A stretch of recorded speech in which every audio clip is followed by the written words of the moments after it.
आधार श्रद्धा है। ये बहुत हल्की होती है। कपूर ऐसे है ना, बाहर रख दो उड़ जाएगा, उसको पैक करके रखा जाता है। ऐसे गुरु श्रद्धा, इष्ट श्रद्धा, इसे बहुत छुपा के रखा जाता है। जीव देहाभिमानी है, उसको जहां थोड़ा भी गुरु का प्यार प्राप्त हुआ, इष्ट का प्यार बताना शुरू कर दिया। आज स्वप्न में हमने देखा था ऐसा, हो भगवान आए थे, ऐसा आए थे, वैसा। हमको तो ऐसा ऐसा अनुभव गया, जैसे कपूर को बाहर रखो उड़ गया, खत्म। अब देखना तुम्हारे स्वप्न में क्या आता है, अब देखना तुमको कैसा गुरु प्रेम अनुभव में आता है, राग द्वेष उत्पन्न हो जाएगा। श्रद्धा ही भक्ति का आधार है। अपने आराध्य देव की श्रद्धा को गुप्त रखा जाता है। जितना गुप्त रखोगे उतना बढ़ेगी, जितना प्रकाशित कर दोगे उतनी खत्म हो जाएगी। ये बिल्कुल गांठ बांध लो इस। आराध्य देव गुरुदेव संबंधी प्रीति को प्रकाशित नहीं किया जाता, उसको छुपाया जाता है। आपको गुरुदेव बहुत प्यार करते हैं ऐसा लगता है, ये तो आपकी पावन दृष्टि है, मैं अधम उनके लायक कहाँ हूं। हाँ, इतना जरूर है कि उनके सिवा कोई है नहीं हमारा। ऐसे आराध्य देव इष्ट देव के बस इतनी बात, उनकी कृपा का बार बार अंतर में स्मरण, तो वो बोलना नहीं, अगर बोल दिया तो वहीं से आप देख लेना, स्मरण खत्म हो जाएगा, वो प्रभाव खत्म हो जाएगा, स्वप्न आना खत्म हो जाएगा। आपकी जागृत अवस्था में वो चिंतन वृत्ति नहीं रहेगी, चाहे इष्ट की हो या गुरुदेव की। आगे बहुत महिमा की बात कर रहे हैं। श्रद्धा दो प्रकार की होती है, एक जड़ श्रद्धा, एक विचार युक्त श्रद्धा। जड़ श्रद्धा में बहुत जल्दी भगवत प्राप्ति होती है।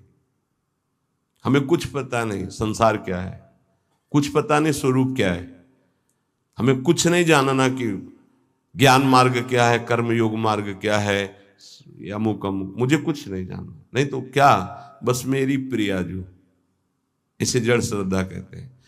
कुछ नहीं जानना हमको, हमारी श्यामा जो, राधा राधा राधा राधा बोले, इनको बहुत जल्दी भगवत प्राप्ति होती है, क्योंकि बहुत विचित्र बुद्धि का विलास है। विद्वता आ जाए तो बहुत खतरा है, ज्यादा जानकारी, ज्यादा विद्वता खतरा है, वो संसार में फंसा देगी। जिसको ये है कि मुझे कोई ज्ञान नहीं, बस मेरी प्रिया जो, मेरी प्रिया जो, बहुत जल्दी भगवत प्राप्ति हो जाएगी। एक होती विचार युक्त, ज्ञान विज्ञान संपन्न विचारवान। ये जो जड़ श्रद्धा वाला है, यदि इसे कुसंग मिल जाए तो बड़ी जल्दी नष्ट भी हो जाएगा। ये ध्यान रखने का विषय है। जड़ श्रद्धा से बहुत जल्दी भगवत प्राप्ति होती है। जड़ श्रद्धा में, ये लो तुम्हारे ठाकुर जी हैं, सिलपिल्ले बाई को पत्थर का टुकड़ा दे दिया, उसी से भगवत साक्षात्कार हो गया। कितने ऐसे महापुरुषों का वहां विचार थोड़ी है कि ये तो पत्थर का टुकड़ा दिया, कोई आकृति नहीं, कोई शालिग्राम नहीं, कोई नर्मदेश्वर नहीं, गुरुजी ने हमको तो फुसला दिया, फुसला दिया। ये जड़ श्रद्धा में विचार नहीं, एक है विचार युक्त श्रद्धा, एक है जड़ श्रद्धा, इससे बहुत जल्दी भगवत प्राप्त। एक संत भगवान को देखा कि वो एक तौलिया, बड़ी तौलिया, उसमें सैकड़ों छेद थे और बहुत पुरानी और मलिन थी कि अगर शायद ऐसे करो तो नुच जाए, वो ऐसे सर पे डाले रहते थे। प्राय हम उनको उसी में देखते थे। एक दिन कहा ये तौलिया पुरानी हो गई, नई मंगा दे आपको। तो उन्होंने कहा नहीं नहीं, ये तौलिया आप जानते हो हमारे गुरुदेव की है, गुरुदेव ने दिया था। क्या अद्भुत गुरु निष्ठा, गुरु ने अपने प्रयोग की हुई तौलिया दे दी तो जीवन भर ऐसे। ब्रह्मावर्त बिठूर में एक आश्रम में उन संत भगवान का हमें नाम स्मरण नहीं, दर्शन करने गए थे, तो गुरु की लंगोटी से गुरु की पादुका छाती में हर समय बांधे रहते। ऐसा श्री सीताराम ओंकारनाथ जी महाराज की भी जो स्वरूप में पाया गया कि वो अपने गुरु की पादुका यहां बांधे हुए थे। नवीन नवीन प्रश्न किया कि ऐसा बस उन्होंने इतना ही कहा कि इससे हमारे हृदय में रहता है, मेरे गुरुदेव मेरे छाती से लगे। इसे जड़ श्रद्धा कहते हैं। विचार की जरूरत नहीं है। गुरु प्रसादी गुरु वस्तु, इष्ट प्रसादी इष्ट वस्तु, ये जीवन बन जाता है, ये जीवन हो जाता है। उसमें विचार की जरूरत नहीं। बिना ही विचार करी शुभ जानी। हमारी आसक्ति इतनी हो जाए कि विचार करने की गुंजाइश न रह जाए इष्ट और गुरु में। लेकिन ऐसे साधकों के लिए गिरने की भी बहुत चांस जोरदार होते हैं। तुम देखो ना, तुम्हें कोई ठाकुर जी दिए हैं क्या? ये पत्थर है, तुम्हें फुसला दिया, अच्छा तो अब विचार रहित है, विचार जागृत नहीं हुआ तो भटक भी सकता है। पूज्य बाबा कह रहे हैं, उपास्य के विषय में यदि कोई तर्कना करने वाला मिले तो उससे भाग पड़ो। उपास्य देव गुरुदेव के संबंध में यदि कोई तर्कना उपस्थित करे तो ऐसे व्यक्ति से तत्काल दूरी बनाओ, नहीं तो वो आपकी श्रद्धा का अपहरण कर लेगा। यदि उपास्य देव के सेवा सुख की चर्चा, उनकी लीला की चर्चा तो ठीक है, उपास्य देव के विषय में कोई तर्क वाली बात नहीं सुननी है। उपासना में भारी विघ्न पड़ जाता है जब तार्किक पुरुषों का संग जड़ श्रद्धा वाले को हो जाता है। बहुत विचित्र खेल है, बहुत संभलना है, बहुत विवेक की बात है। बिल्कुल संग छोड़ देने, जड़ श्रद्धा में फिर फर्क पड़ जाएगा। विचारवान तो अपने को संभाल लेगा, लेकिन जड़ श्रद्धा वाले में फर्क पड़ जाएगा। और अगर जड़ श्रद्धा पुष्ट हो गई तो भगवत प्राप्ति हो गई। उपासना में जो विघ्न है वो सबसे बड़ा तार्किक पुरुषों का संग है। पूज्य बाबा गुरुदेव के बताए मंत्र, गुरुदेव के दिए उपास्य देव और गुरुदेव की दी हुई साधना में किसी का हस्तक्षेप बर्दाश्त न करे। इस बात को बहुत जोर से पकड़ लीजिए यदि मंगल चाहते हो तो। गुरुदेव के बताए हुए मंत्र, गुरुदेव के दिए हुए इष्ट देव और गुरुदेव की बताई हुई उपासना साधना में कभी भी किसी भी तरह का हस्तक्षेप बर्दाश्त न करें। बहुत को बहते देखा ऐसे प्रवाह में बहते हुए कि वो पकड़ में नहीं आ रहे, चले गए, संसार की दलदल में पुनः फंस गए। कभी भी ऐसे तार्किक पुरुषों का संग न करे जो आपकी उपासना का खंडन कर रहे हो। ये गांठ बांध लीजिए, बहुत हानि हो जाती है, अश्रद्धा हो जाती है। बहुत संभालना है क्योंकि बहुत कोमल श्रद्धा होती है। ये सूक्ष्म विषय सत्संग है, इसको अच्छे से समझना। हमारा भाव बढ़ता चला जाए, तार्किक पुरुषों के द्वारा भाव घट जाता है और यहां तक कि नष्ट भी हो जाता है। जो विचारवान भक्ति वाले होते हैं उनको बहुत विलंब से भगवत प्राप्ति होती है, पर उन विचारवानों को जल्दी कोई भ्रष्ट नहीं कर सकता। ये बात समझना, क्योंकि वो ज्ञान विज्ञान संपन्न है, तत्काल हर बात को काटने की क्षमता रखते हैं। पर जड़ श्रद्धा वाला काटने की क्षमता नहीं रखता, वो तो आसक्त होने की क्षमता रखता है। अब उसकी अगर आसक्ति परिपक्व हो गई तो फिर भगवत प्राप्ति। शिल्पिल्ले भाई की जिसे चर्चा में आता कि उनका ब्याह हुआ तो वो अपने वही जो पत्थर का टुकड़ा उसे ठाकुर जी मानकर गुरुदेव जी ने दिया था, तो वैसे ही सजा कर ऐसे साथ तो पति ने देखा बार बार, तो वो पति की तरफ देख ही नहीं रही थी जब नया ब्याह हुआ। तो उसने सोचा क्या है इसकी गोद में जो हमारी ओर ये देख ही नहीं पा रही, क्या है? बोले हमारे ठाकुर जी हैं। एक नदी पास में थी, लिए से फेंक दिए कि हमारे और आपके बीच में यही है ना बाधक, फेंक दिया। आप तो उसके प्राण व्याकुल हो गए, मेरे प्रभु। ये देखो, जड़ श्रद्धा है पर आसक्ति प्रबल हो गई, श्रद्धा प्रबल आसक्ति में बदल गई। घर ले गए, ना आँख खोलना, ना बात करना, ना पानी पीना, ना भोजन पाना। जब बहुत विनय की तो आँख खोल के कहा, मैं अपने प्राण त्याग दूंगी, एक बूंद जल नहीं लूंगी यदि हमारे ठाकुर जी नहीं आए। अब समस्या है, नई बहू है, अगर नहीं तो फिर प्राण त्याग देगी, फिर वापस रहेंगे। तो उनका यदि तुम्हें इतना प्रेम है तो बुलाओ ना अपने ठाकुर जी को। जल में फेंक दिया है, अरे वो पत्थर है, पत्थर का टुकड़ा है, कोई भगवान नहीं, तुमको ऐसे केवल बहकाया गया है, तुम्हारे गुरु ने तुमको बहकाया, कोई भगवान नहीं है वो। तो उन्होंने कहा ऐसा नहीं, आप एक शब्द ऐसा मत बोलिए। और ऐसे बाह करके जे ही पुकारा तो वही जल से निकल कर ऐसे आए और श्री कृष्ण रूप धारण करके हृदय से लगा लिए। जड़ श्रद्धा, जड़ श्रद्धा का मतलब विचार की गुंजाइश ही नहीं, मेरे प्रभु, मेरे गुरुदेव, बस मेरे सर्वस्व, वहां विचार नहीं। यद्यपि जड़ श्रद्धा सरल भक्त हृदय को भगवान बहुत जल्दी मिलते हैं, जैसे अढ़िया जी का सुनाया था। जैसे एक भक्त बस सुन लिया कि चतुरासी जी के गायन से प्रियालाल का रूप साक्षात्कार होता है, छुटी 84 भ्रमंते निर्खय जुगल किशोर, तो एक ही पद बनी श्री राधा मोहन जी की जोरी, गाय चरा रहा है, गा रहा है, बार बार यही बनी श्री राधा मोहन जी की जोरी। पीछे से नूपुरों की धुनी आई तो मुड़ के देखा तो गौर श्याम जोरी पीछे पीछे चल रही। जैसे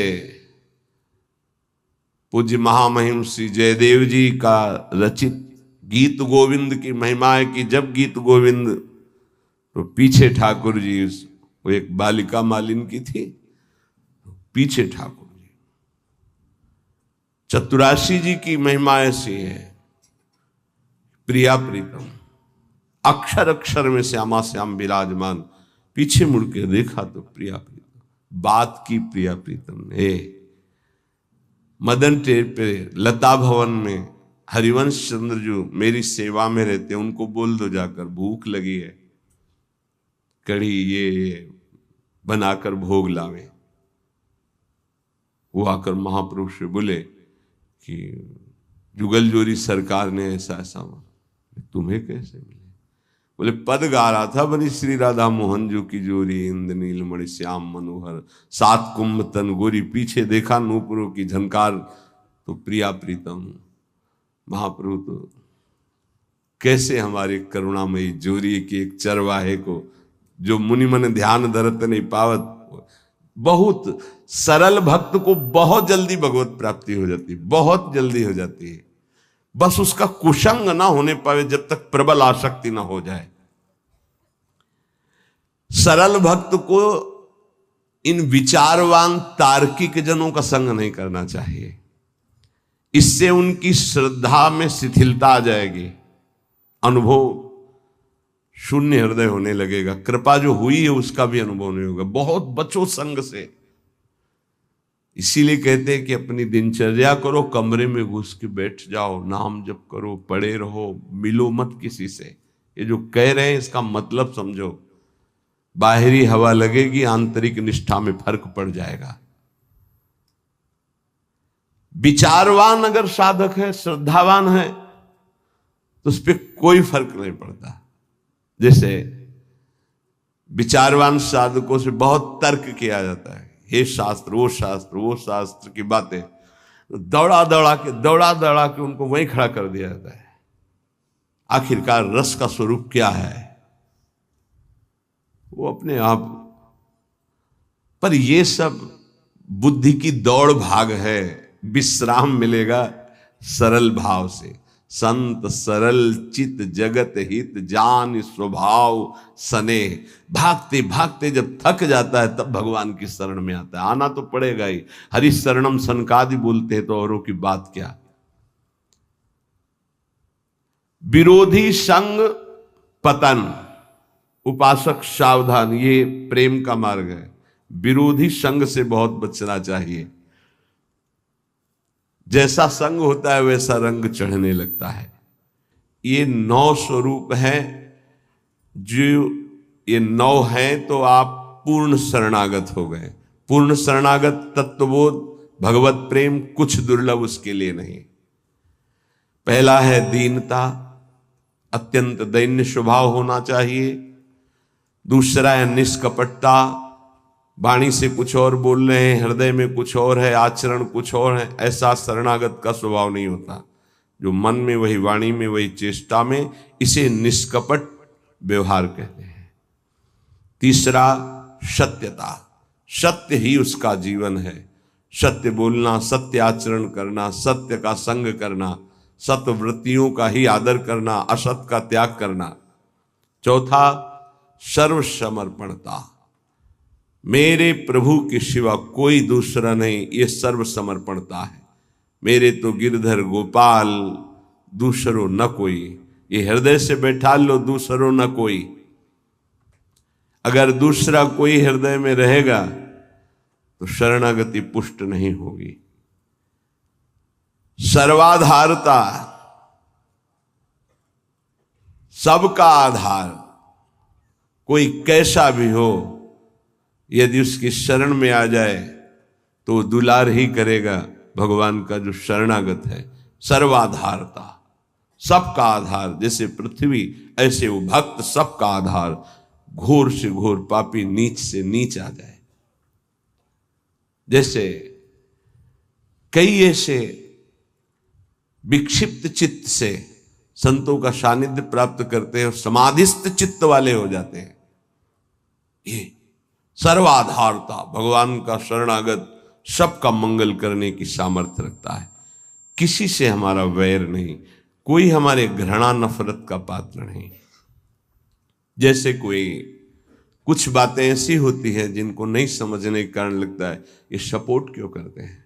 जैसे वो कह रहा है कि मुझे अमुक अमुक वस्तु चाहिए, मैं भजन करूं। हाँ हाँ पक्का मिलेगी, तुम भजन में लगो। किसी भी तरह से सकाम हो या निष्काम हो, मेरे प्रभु से जुड़ जाए, उसका मंगल होता है। श्री सुखदेव जी परीक्षित जी से कहते हैं, काम, स्नेह, क्रोध, लोभ, किसी भी तरह से द्वेष, वैर, कैसे भी मेरे प्रभु से जुड़ जाए। वृत्तियां सच्चिदानंद से जुड़ती, इसलिए सच्चिदानंद की प्राप्ति उसकी हो जाती है। ये बड़ा सूक्ष्म विषय, बाहरी व्यवहारिक नहीं समझ। सर्वाधारता, कोई भी किसी भी भाव से आए, उसका आधार भक्त होता है। चिंता मत करो, भगवान बड़े कृपालु हैं, बहुत जल्दी परम मंगल हो जाएगा।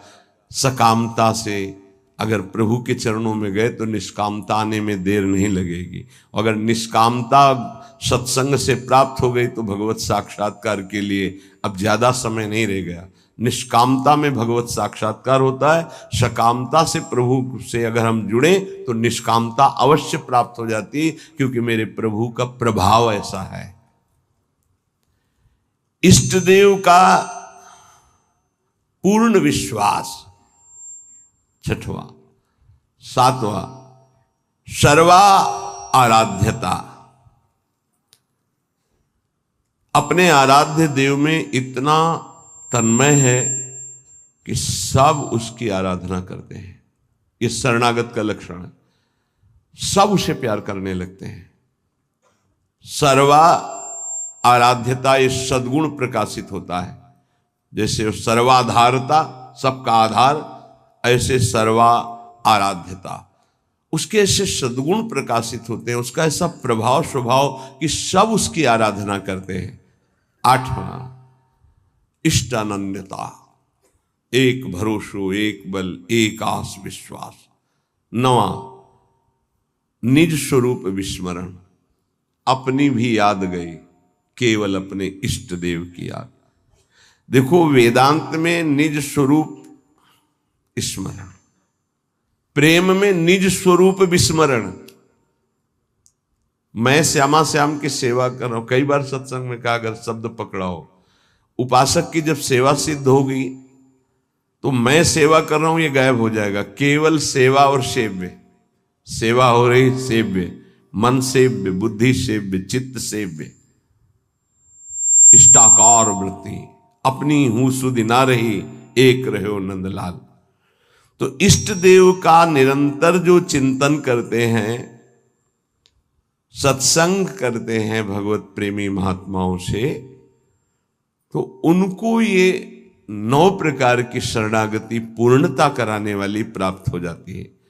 फिर तो इतना आनंदमय जीवन होता है जैसे खाण का खिलौना है, चीनी का, दीपावली में वो प्रकाशित होता है, घोड़ा बने हुए और उसमें बैठे हुए, तो चाहे जहां से शुरू करो मीठा ही मीठा है, उसमें मीठा ही है, दूसरा कुछ नहीं है। ऐसे ही उपासक को संपूर्ण विश्व आनंदमय अनुभव होने लगता है, क्योंकि भगवदाकार वृत्ति है, इष्ट के सिवा कोई नहीं। उसका उठना बैठना चलना फिरना खाना पीना सोना जागना सब आनंदमय होता है। और यही हम चाहते हैं कि हम सर्वानंदमय हो जाए, लेकिन भोगों को भोगने से नहीं, संसार के चिंतन से नहीं, रुपया के बल से नहीं, बुद्धि के बल से नहीं, भगवत भक्ति के प्रभाव से सर्वानंदमय हो जाएंगे, 10 दिशाएं आनंदमय हो जाएंगे। नाम जपत मंगल दिशि 10 दिशाएं उसके लिए मंगल भवन हो जाएंगी, जो नाम जप कर रहा है, भगवान के चिंतन में है। बड़ा उपहास करने की चेष्टा की महाप्रभु चैतन्य देव की। काशी में विराजमान अपने मठ में, जहां हजारों शिष्य वेदांत दर्शन के अनुसार चलने वाले, ब्रह्मबोध की स्थितियां, जब महाप्रभु चैतन्य देव का यश प्रकाशित हुआ तो सुना एक सन्यासी होकर नृत्य करते हैं, कीर्तन करते हैं, ऐसा सभाओं के बीच में ऐसा नगर कीर्तन होता है, घर में बंद करके दरवाजा कीर्तन होता है, भगत लोग खूब अच्छे अच्छे पदार्थों का भोग लगाते हैं। बड़ा उपहास का भाव उनके अंदर आया, सन्यासी होकर ये नाचते हैं गाते हैं, ऐसा इनको तो एकांत में बैठ करके समाज चिंतन शून्य होकर आत्मस्वरूप में स्थित होना चाहिए। ये व्यवहार, ये तो प्रारंभिक भक्ति के साधकों का होता है, ऐसा नहीं होना चाहिए। जो प्रेम की महिमा नहीं जानते हो, चाहे जितने बड़े ज्ञानी हो, उनकी भाषा बदल जाएगी। प्रेम एक अलौकिक दिव्य भगवत तत्व को भी अधीन करने वाली सामर्थ्य का नाम है। जहां भगवान की भगवत्ता का विस्मरण कर दे, जीव के जीवत्व का विस्मरण कर दे। अभी अहम ब्रह्मास्मि की सिद्धि वाले कैसे जाने?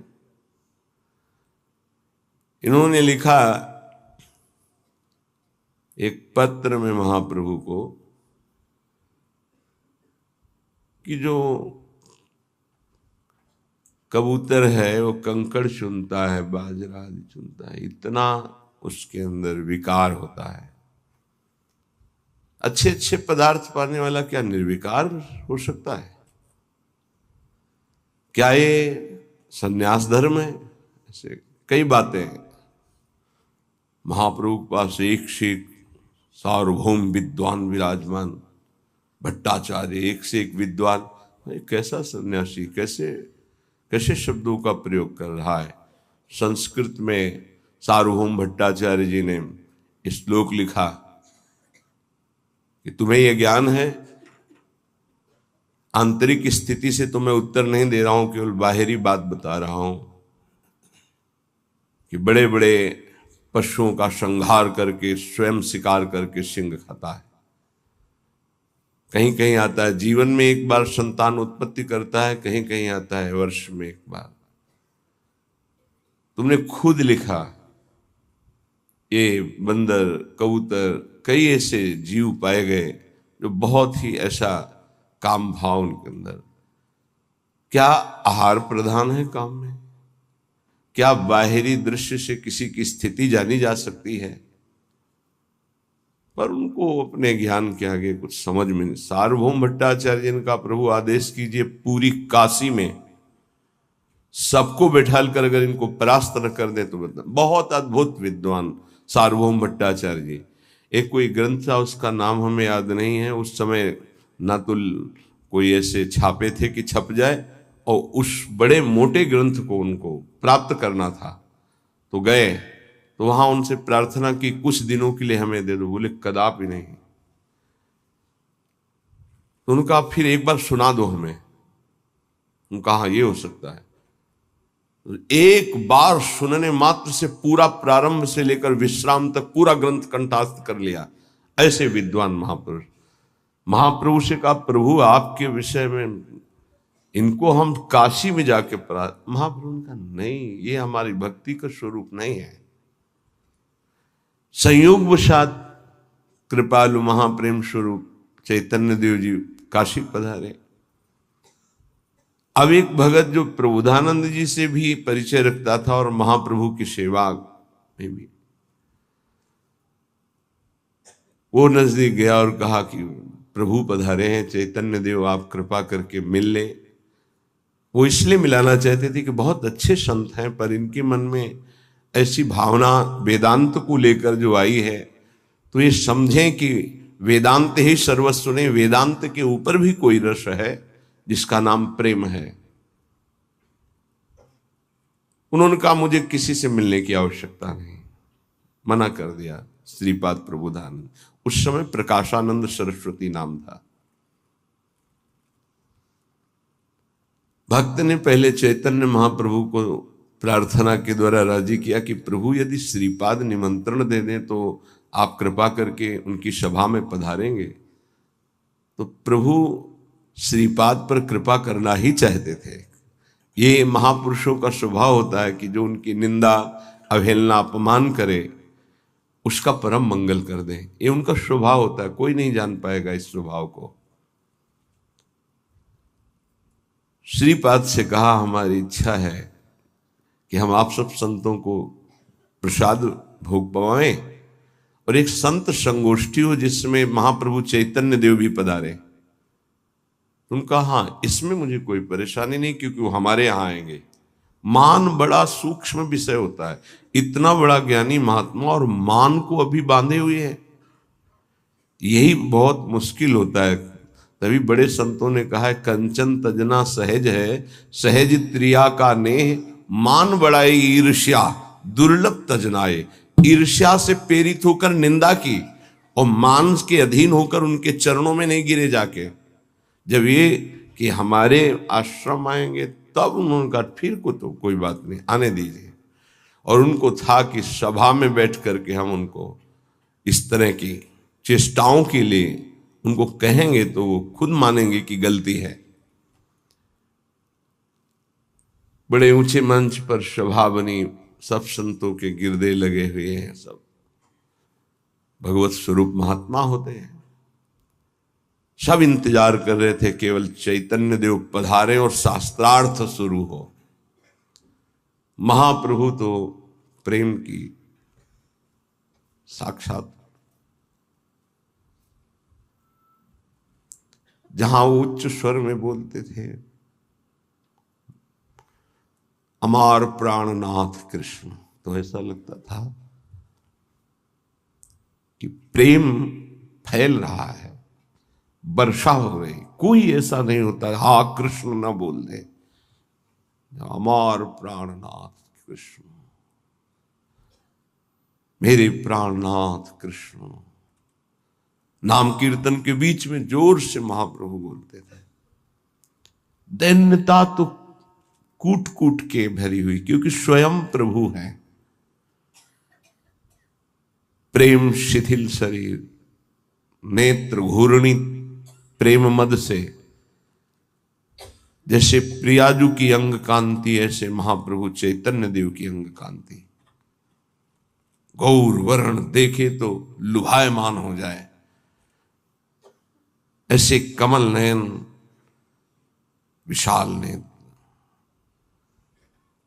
जो ही पधारे तो किसी को कहना नहीं पड़ा कि खड़े हो जाओ। जितने सब थे उनकी रूप माधुरी को देखते ही खड़े हो गए। श्रीपाद फिर भी नहीं, कहा बैठो बैठो, आने दो ना उनको। एक भगवत प्रताप होता है, जैसे रावण की सभा में जब हनुमान जी को बांध के लाया गया तो सब खड़े हो गए आश्चर्यचकित होकर। किसी की हिम्मत नहीं थी कि आसन में बैठा रहे। इतने बड़े महापुरुष राम भक्त पधारे, सब खड़े हो। रावण सबसे बैठ जाओ बैठ जाओ, इसका सम्मान थोड़ी करना है। वो तो असत अविद्याग्रसित, लेकिन ये विद्या के पारंगत विद्वान पर मान का कुछ ऐसा स्वभाव होता है कि वो अपने आगे किसी की नहीं चलने देता। महाप्रभु बैठ गए जहां सबके चरण धोए गए थे, वो उस जगह पर बड़ी शिथिलता है, प्रेम विवशता है। अब तो श्रीपाद के हृदय में जलन हुई कि अरे, इतने बड़े महापुरुष जिनका पूरे विश्व में यश फैल रहा है और वो ऐसे दैन्य। लगा धिक्कार है हमारे मान को। उठे और नजदीक गए और बाहु पकड़ी और कहा, स्वामी जी आप यहाँ क्यों बैठ रहे हैं, आप पधारिए ना। तो उनका नहीं प्रभु, आप गुरुजनों के सामने वहां बैठना मेरा उचित नहीं, मैं तो अपने नियत स्थान पर बैठ गया हूं प्रभु, उचित। ये जो दैन्यता का प्रभाव, लुट गए पर चरण नहीं पकड़ पा रहे थे, फिर भी मान रोक रहा था। सभा में जाके बैठे, कई वेदांत की बातें की, तो महाप्रभु हर वेदांत के प्रश्न का उत्तर श्री कृष्ण परख देते और कहा, वेदांत सूत्रों की रचना और भाषा प्रकट करने वाले भगवान व्यास देव जी भी सब कुछ करके भी एक अशांति का अनुभव कर रहे थे। बाद में देवर्षि नारद जी की प्रेरणा से जब श्रीमद् भागवत श्री कृष्ण रूप माधुरी लीला माधुरी का गायन किया तो उनको परम विश्राम मिला। वो क्यों नहीं वेदांत में परम शांत हो गए थे, क्यों रचना की? बहुत विशेष चर्चाएं हुई।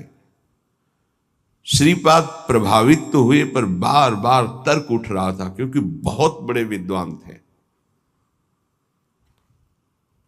महाप्रभु वहां से पधारे, भावावेश में एक दिन काशी के किनारे घाटों में कीर्तन महाप्रभु का, और ये भी विश्वनाथ जी के दर्शन करने के लिए जा रहे। जे ही देखा अश्रुओं की धार, रोमांच, और वो कृष्ण नाम की माधुरी छाई हुई थी काशी में। अब लगा कि अब नहीं, अब मान का बोझा मैं नहीं ढो सकता। गए, दंड रख दिया चरणों में, साष्टांग लौट गए, प्रभु अब नहीं। बहुत रोका अपने को, इस मान ने मुझे बहुत दुख दिया, और इसी मान ने आपको उपहासास्पद वचन कहे, प्रभु अब इस अधम को स्वीकार कर लीजिए।